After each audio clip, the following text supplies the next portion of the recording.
In today's video, I'm going to teach you how to add shipping charges in Zoho Books. To get started, open your browser and head to books.zoho.com. If you're prompted to sign in, log into the organization where you manage your invoices. Once you're in, look over to the main navigation panel and find the sales section. This is where Zoho Books groups everything related to selling, including estimates, invoices, and customer payments. Click Sales to open it. Inside Sales, select Invoices. This takes you to your full list of invoices, including drafts, sent invoices, and any that are overdue or paid.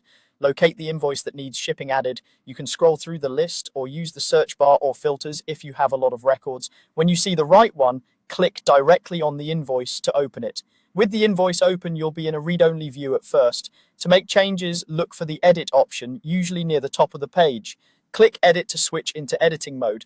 Now you can modify details safely. Scroll down through the invoice details until you find the section labeled Shipping Charges. It's typically positioned below the line items and before the final totals. This is a dedicated field for shipping, separate from your products or services, so your totals and taxes calculate cleanly.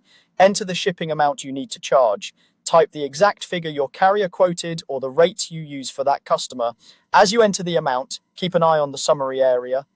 Zoho Books will automatically recalculate the subtotal, any applicable taxes, and the grand total, depending on your local rules and how your organization is set up.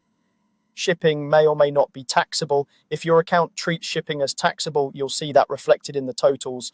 If not, the amount will be added without tax. The key is to ensure the final amount matches what you intend to bill. Before you finalize, give the invoice a quick review from top to bottom, confirm the customer, date, due terms, line items, and now the shipping charge. This quick check helps prevent back and forth with your customer later.